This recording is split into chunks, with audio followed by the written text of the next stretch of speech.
Olá, educadores! Sejam muito bem-vindos, muito bem-vindas à Semana Pedagógica da Moonshot. Eu espero que vocês estejam curtindo muito as palestras.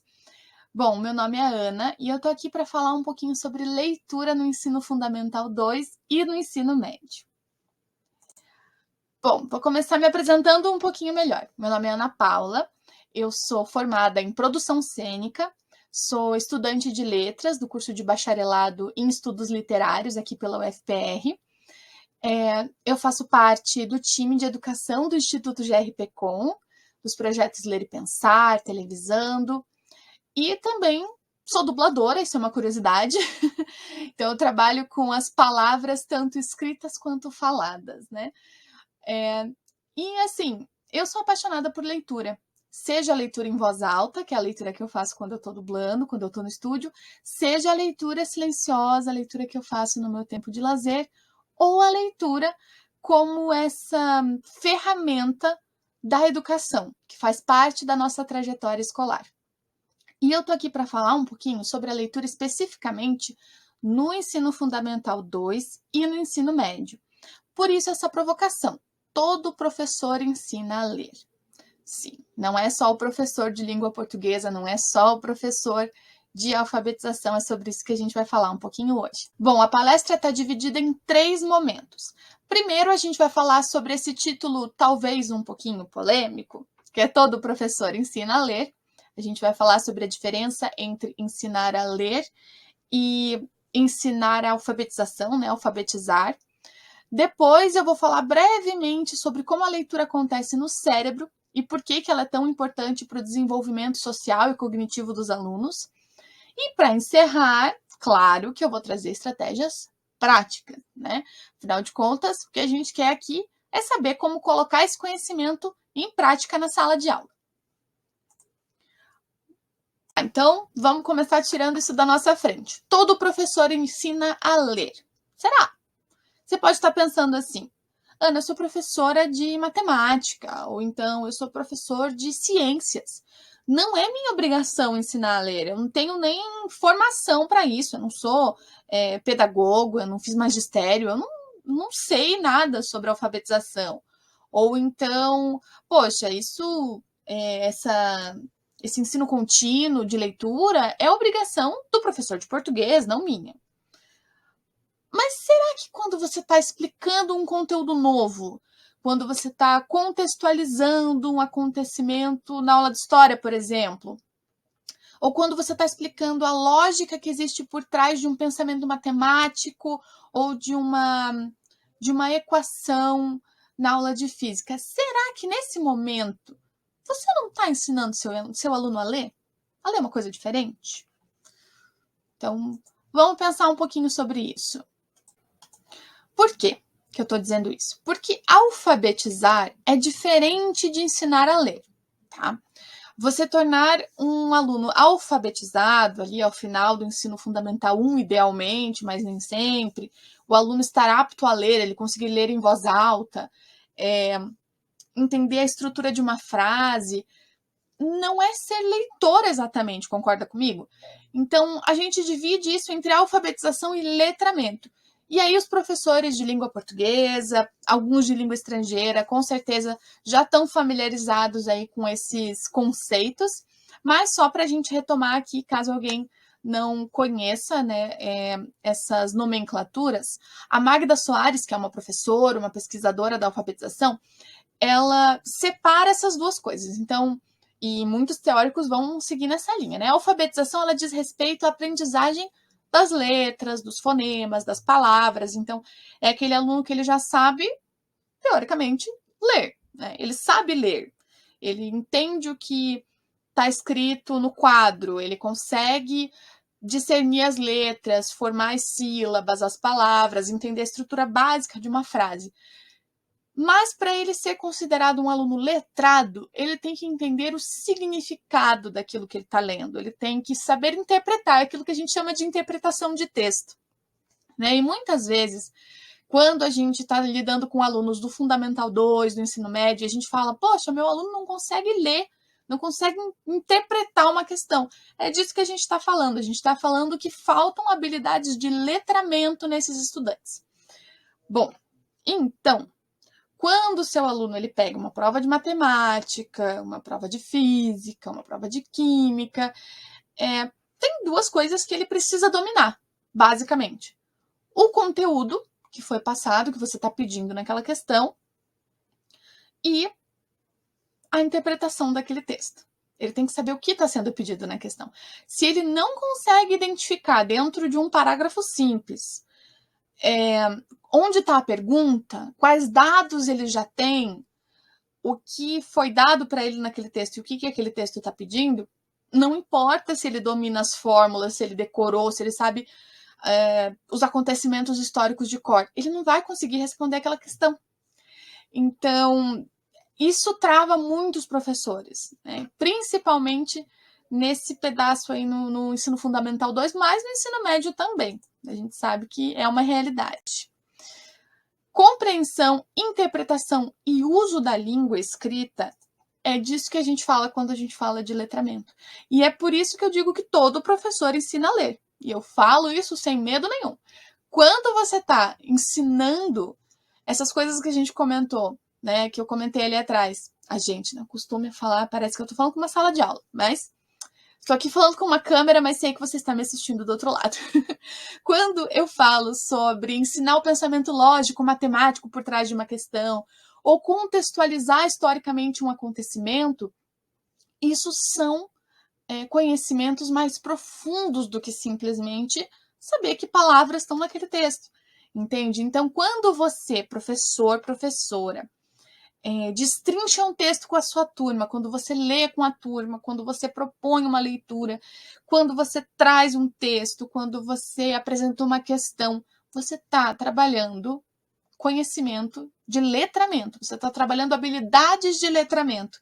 Ou seja, você está ensinando a ler. Você está ensinando a ler com um pensamento matemático, você está ensinando a ler uma questão dissertativa, o que uma questão objetiva pede, enfim, você está dando novas habilidades, novas ferramentas de leitura para esse aluno. Isso quer dizer, então, que não basta a gente contar com aquele treinamento que veio lá do ensino fundamental 1, concorda? Não basta o aluno conseguir discernir que palavra é aquela, um significado básico daquela palavra, né? Então, quando ele lê ali quantos quilômetros percorreu o carro X, ele sabe o que quer dizer quantos, ele sabe o que são quilômetros, ele sabe o que é um carro, ele tem esse conhecimento básico. Mas se a questão for longa, questão de física, nesse exemplo, e você tiver dito lá no comecinho da questão qual era a quilometragem que esse carro podia atingir, qual é a distância que ele está percorrendo, e esses dados eles estão geralmente soltos ali no enunciado, certo? Justamente porque a gente precisa que o aluno saiba interpretar, que ele saiba encontrar os dados que ele precisa dentro dessa questão. Então, não basta só ele saber o que significa aquela pergunta, ele tem que saber, poxa, eu estou respondendo isso, isso tem a ver com aquela lógica que o professor me explicou, daquela equação, é assim que calcula. Poxa, mas eu tenho ali o meu x, mas para eu fazer esse cálculo eu preciso saber a velocidade, eu preciso saber a distância, e onde é que estão essas informações no texto? Ele precisa desse conhecimento, né? Então, todo professor está, de fato, incluindo conhecimentos, colocando bagagem de letramento para esses alunos.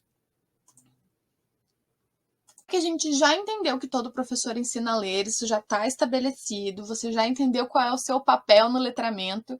A gente precisa falar sobre uma questão um pouquinho mais científica, mas, na minha opinião, muito interessante e que, quando a gente tem em mente, isso expande a nossa percepção de como ensinar a ler, é que ler não é natural, mas é essencial.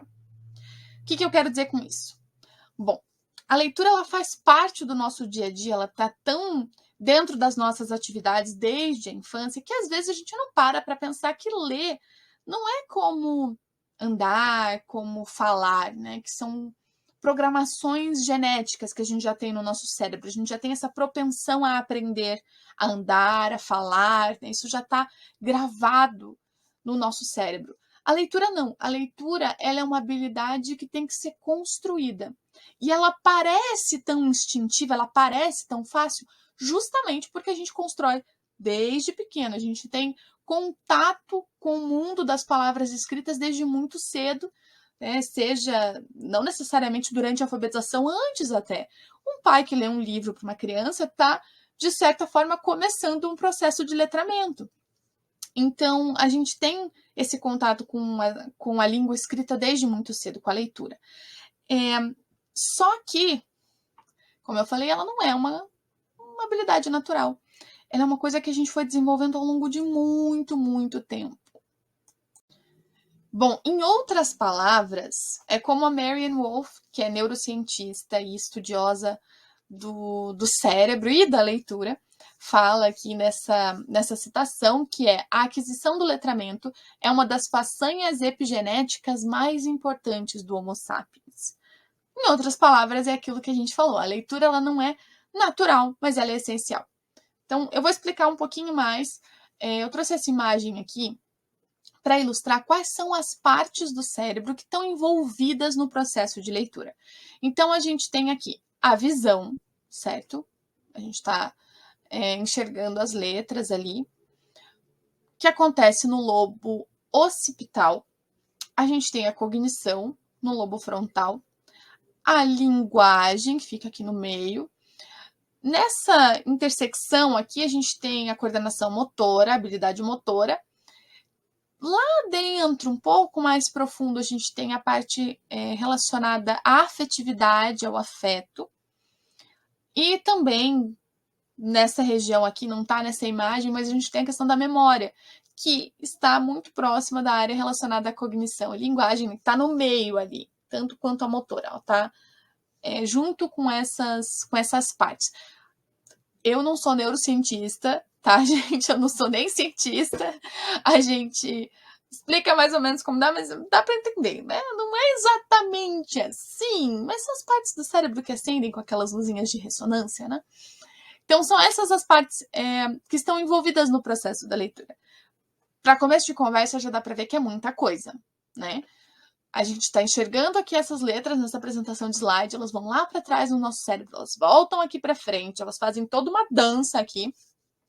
Então, a gente usa muito o nosso cérebro enquanto a gente lê. E isso não é natural, certo?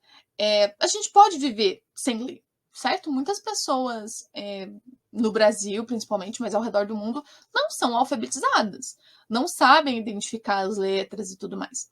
Então, isso não é uma habilidade essencial para a nossa sobrevivência, mas é uma atividade essencial para a nossa vivência, para a nossa convivência, né? E para a nossa comunicação para além do básico, né? Então, para a gente aprender, para a gente falar sobre história, para a gente falar sobre o nosso passado, para a gente pensar o nosso futuro, ela é uma habilidade essencial e é uma habilidade que mudou a história da humanidade e que requer muito esforço. Então, sempre que a gente estiver vendo ali que uns alunos estão com dificuldade de leitura, que alguns têm um pouco mais de dificuldade que outros, a gente tem que pensar que o cérebro está fazendo muita atividade e que cada cérebro é diferente. Então, pode ser que seu aluno tenha alguma questão que precise ser levada em conta para além do aprendizado, né? Pode ter um TDAH, pode ter um autismo, que daí são outras questões que têm que ser levadas para uma psicopedagoga, né, para alguém responsável ali que possa orientar, encaminhar para que ele possa ter o melhor tratamento possível e não ser tão afetado por essas dificuldades. Mas é bom a gente lembrar que não é só porque essa criança tem uma característica diferente das demais que ela está com dificuldade de ler. A leitura ela é difícil e ela precisa de muito treinamento.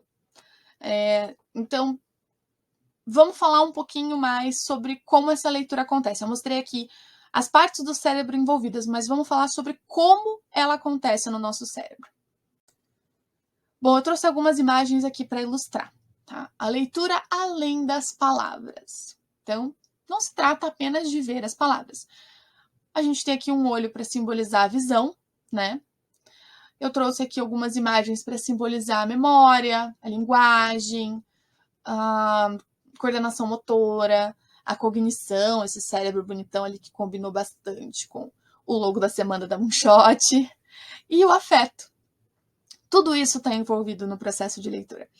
Então, eu gosto de imaginar da seguinte maneira. Imagine que cada uma dessas partes do cérebro que eu mostrei ali na imagem anterior é um grupo de instrumentos dentro de uma orquestra. Tá? Então, você tem grupos de instrumentos, instrumentos de sopro, instrumentos de corda, você tem instrumentos diferentes numa orquestra, certo? E cada um desses instrumentos pertence a um grupo específico. Bom, então quando a gente lê, a gente está criando uma melodia nova, certo? Os instrumentos estão ali, são as partes do nosso cérebro, são um conhecimento prévio de linguagem, de visão, de coordenação, de afetividade, de afeto, são conhecimentos prévios que a gente já tem.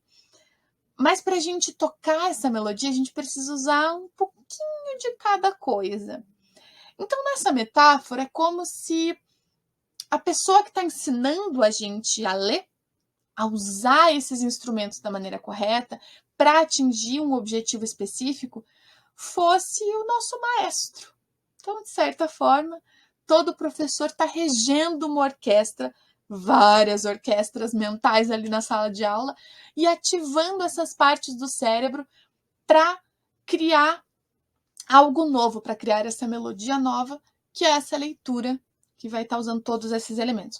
Espero que não tenha ficado muito confuso, mas o que eu quero passar para vocês aqui é uma perspectiva diferente com relação à leitura, né? A gente pensar que a gente está colocando o cérebro dos nossos alunos numa atividade assim eufórica, que parece natural, mas não é, mas vai se tornando um hábito, né? A gente vai aprendendo como uma habilidade, como tocar um instrumento, é algo que a gente aprende, vai se tornando mais natural, vai se tornando mais fácil.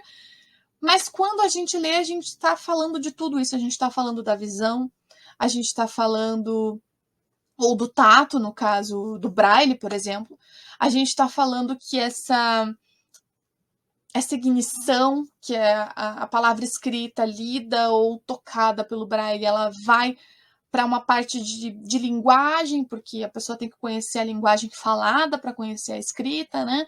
E aí vai para a área da cognição, ativa a memória, conhecimento prévio e ativa a afetividade.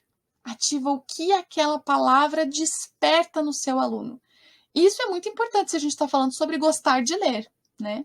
Aí para os professores de língua portuguesa, de língua estrangeira que trabalham com literatura, essa parte é essencial, certo? Mas é essencial para todo o resto também. Quando a gente torna um conteúdo muito bicho-papão, muito difícil, naturalmente a gente não vai entrar nessa partezinha da afetividade de uma maneira positiva e a gente pode não causar, mas criar um certo bloqueio na leitura dos nossos alunos. Então, trouxe isso para a gente pensar um pouquinho a respeito. E agora vamos falar um pouquinho de mão na massa, certo?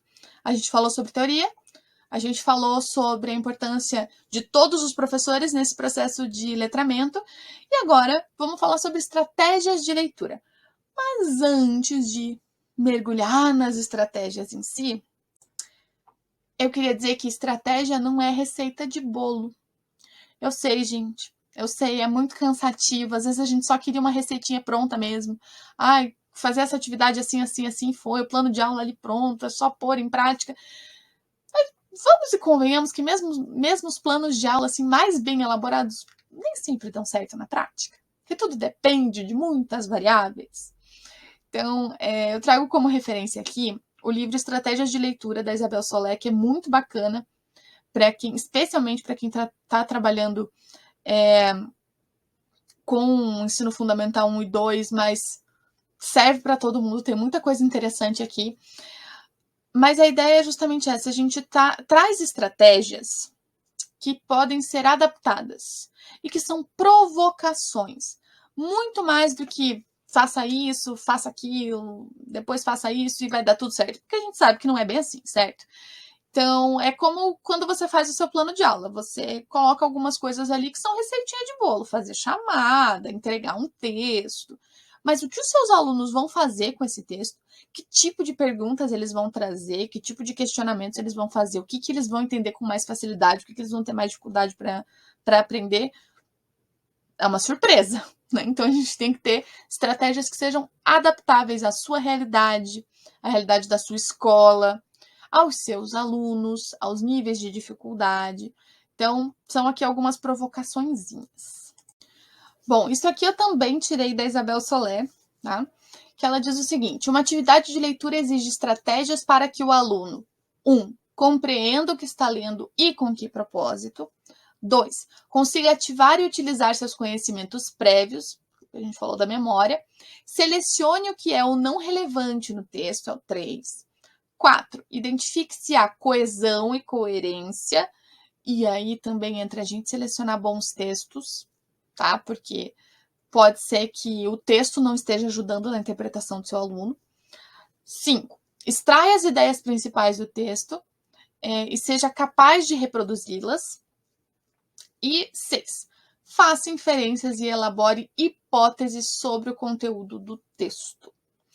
Então, para que um aluno seja um leitor eficiente, proficiente, ele precisa, como a gente falou, não só identificar as palavras, ele precisa compreender, ativar conhecimento prévio, tudo isso que a gente falou aqui, tá bom? Então, a gente sempre vai ter isso em mente quando estiver pensando em estratégias de leitura. Então, vamos a elas, que eu trouxe alguns exemplos aqui para vocês. Bom, então, essas são algumas estratégias, vocês vão ver que elas não são receitinhas mesmo, são mais provocações e que elas se intercalam, elas são um pouco parecidas, elas podem ser pensadas ao mesmo tempo. Mas então, vamos lá. O ato de ler na escola.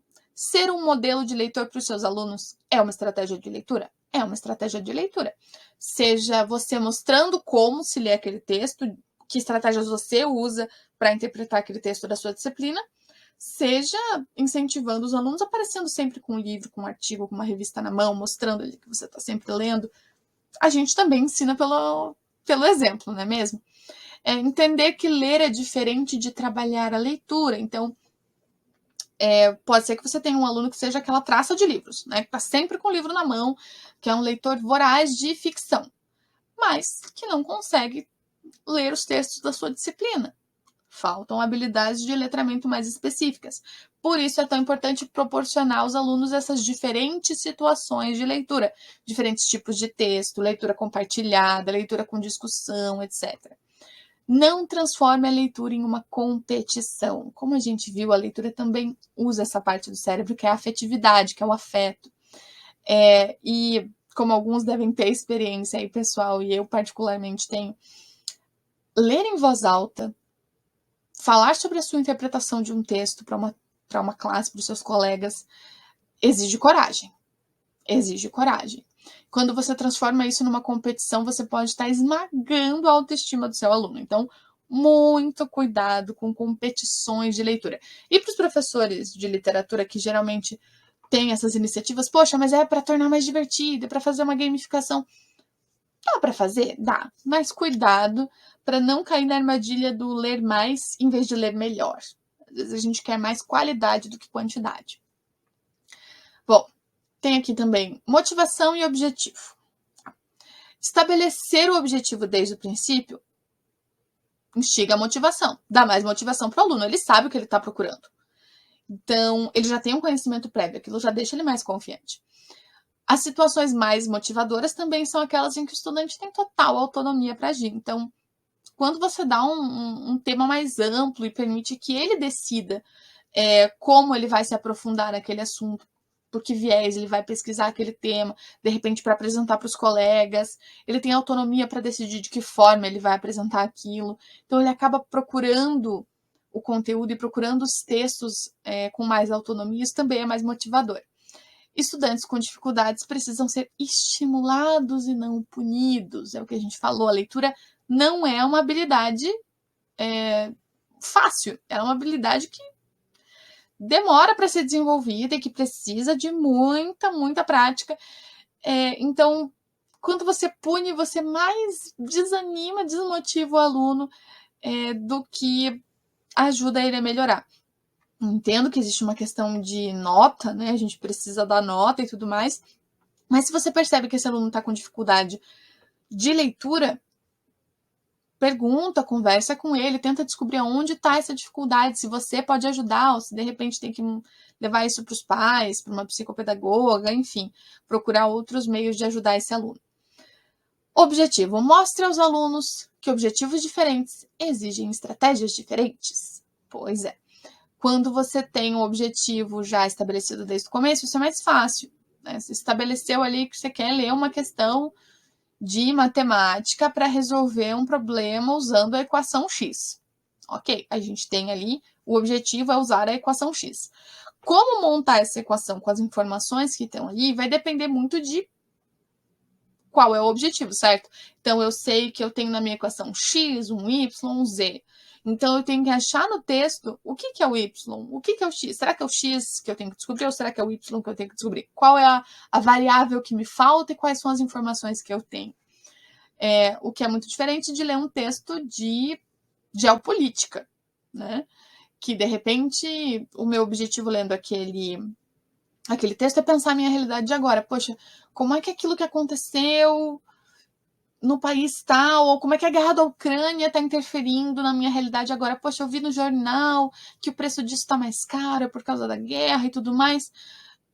São objetivos completamente diferentes. Então, mostrar isso aos alunos, mostrar como que eles procuram essas estratégias diferentes também é uma forma de trabalhar estratégias de leitura. Falando sobre estratégias de leitura. Sei que parece confuso, mas no dia a dia isso vai fazendo sentido. Eu estou tentando trazer exemplos aqui. É importante que os alunos saibam o que está sendo pedido deles. Então, a gente já falou ali do objetivo, se tornar uma motivação. Alguns objetivos exigem mais conhecimento prévio do que outros. É uma anotaçãozinha para uma coisa que a gente vai falar na sequência aqui. Revisão e atualização do conhecimento prévio, aquilo que o aluno já sabe. Conversar com a turma a respeito do tema antes de iniciar a leitura é uma estratégia, certo? Você às vezes quer introduzir porque é um assunto muito difícil, é um pouco mais complicado, é algo que eles nunca viram antes, então você precisa introduzir ali o assunto. Aproximar a leitura da realidade dos alunos é outra estratégia. Trazer matérias de jornal, como eu dei o exemplo ali da guerra da Ucrânia. Poxa, eu vou falar sobre esse conflito, eu vou falar sobre a origem desse conflito, porque eu estou falando de história. E aí eu vou trazer notícias de jornal, eu vou trazer vídeos na internet, eu vou trazer coisas diferentes, né? Tipos de leitura diferentes, para aproximar da realidade desse meu aluno. Pode ser que ele não esteja acostumado a ler um jornal, mas de repente a mesma informação que ele viu num vídeo da internet está ali de uma forma diferente e com fontes mais confiáveis. Indique elementos que são importantes para a interpretação, então, como título, subtítulo, gráficos, imagens. Nos textos das ciências aí, exatas e naturais, geralmente isso é bem importante para a interpretação. Se tem um gráfico, ele está ali por algum motivo. Se tem uma imagem, ela está ali por algum motivo. Então, indicar esses elementos, falar, gente, presta atenção aqui, vocês estão vendo que tem um gráfico, vocês estão vendo que tem uma imagem, isso também é uma estratégia. Estabelecer previsões, então apontar elementos macro do texto. O título, o nome da autora, a imagem, e fazer perguntas do tipo, sobre o que vocês acham que é esse texto. Então, isso é um exemplo de você não falou nada com a turma antes. Você não usou aquela estratégia de conversar com a turma antes. Você está apresentando o texto primeiro, jogando o texto ali. É importante apontar esses elementos antes dos alunos começarem a interpretar. Eles precisam saber, poxa, o nome do autor é relevante? Será que é relevante para esse texto? Tem uma imagem ali. O que essa imagem me dá a entender sobre o que parece que vai ser esse texto? Isso é uma estratégia antes da leitura, uma estratégia de letramento antes da leitura. As previsões e hipóteses formuladas podem ser checadas durante e após a leitura. Então, conversar com os alunos sobre o que eles acham que de repente, é um título muito chamativo de uma matéria, de uma notícia. O que eles acham que vai ser aquele texto e, de repente, checar se eles foram enganados por um clickbait ali da notícia ou não, ou de um site que eles abriram, enfim. Dá para trabalhar com essa estratégia também, que atiça ali a curiosidade, muito bacana. Formular perguntas. Então, a Isabel Solé fala que uma pergunta pertinente é aquela que é coerente com o objetivo perseguido durante a leitura. Então, nós, enquanto professores, temos que nos policiar para ver se nós não estamos formulando as perguntas erradas com relação aos textos, e também se os nossos alunos estão sabendo, depois da leitura, fazer esses questionamentos. Será que é importante perguntar?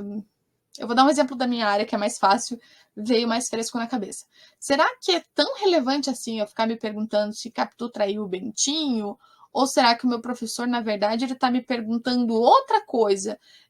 A leitura ali era com o propósito de falar de linguagem, de falar sobre o narrador de Dom Casmurro que não é confiável. Então, poxa, é importante a minha opinião? É importante eu me perguntar isso sobre o texto? Né? A gente tem que pensar o que é pertinente ou não de formular essas perguntas. Tanto o professor quanto o aluno devem saber formular as perguntas adequadas ao tipo de texto trabalhado, é isso que eu falei. Então, a gente, enquanto professor, na hora de fazer aquelas questões para a prova, baseados numa leitura que a gente fez com os alunos, ou que eles fizeram em sala de aula ou em casa, poxa, isso vai cair na prova.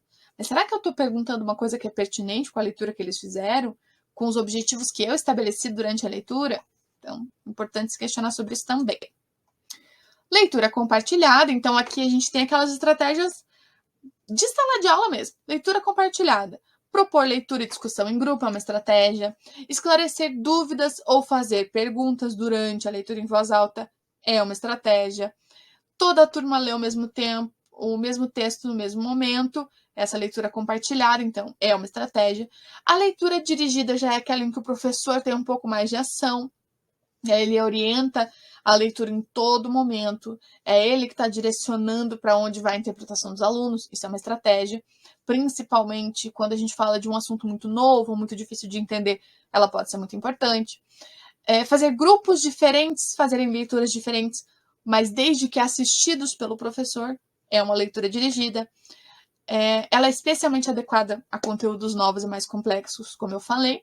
A leitura independente é uma estratégia. O aluno busca o texto por conta própria, então aqueles exemplos que eu dei de você dar a lição de casa e o aluno que vai buscar os textos para responder essas perguntas que você fez, essas provocações, ou falar sobre um tema específico.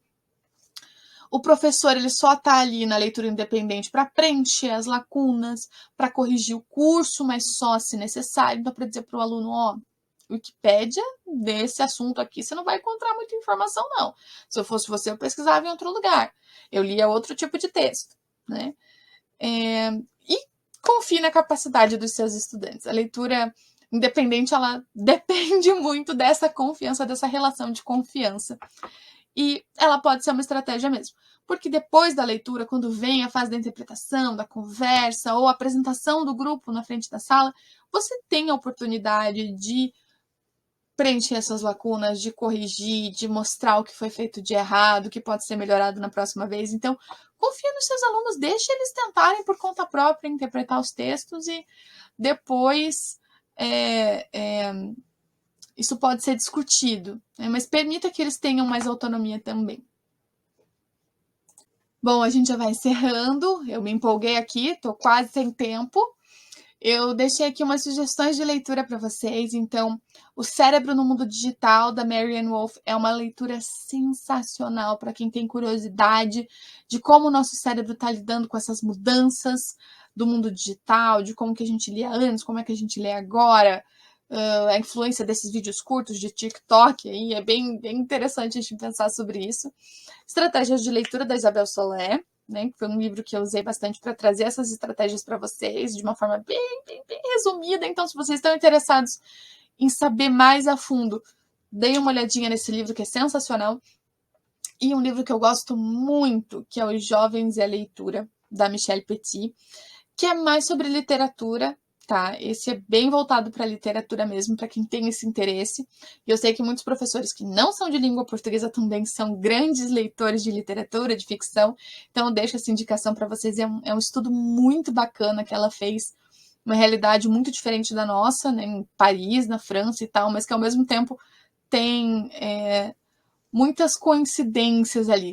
Principalmente quem trabalha com jovens, com adolescentes, vai tirar coisas bem proveitosas desse livro.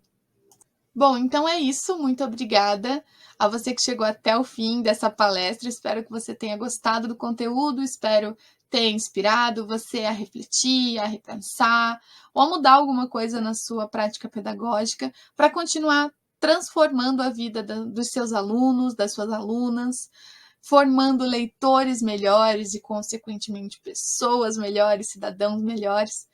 E eu quero te convidar a conhecer os projetos do Instituto GRPcom, o Ler e Pensar, da Gazeta do Povo e o Televisando, da RPC, que são projetos 100% gratuitos, voltados para profissionais da educação pública. Então, se você tem interesse, procure a gente no Instagram, no Facebook, siga o Instituto GRPcom nas redes também, no nosso YouTube, que esse ano a gente tem muitas coisas legais programadas e espero ver vocês por lá. Tchau, tchau. Que tal você transformar ainda mais a sua prática em 2023? Estou falando das pós-graduações da Moonshot Educação. Nós temos 3 opções. Primeira opção é a aprendizagem ativa e tecnologias educacionais, uma pós que encaixa para professores de todos os níveis. A segunda é práticas inovadoras na educação infantil, voltado especificamente para esse público. E a terceira é voltada para gestores, o MBA em Gestão Estratégica de Escolas.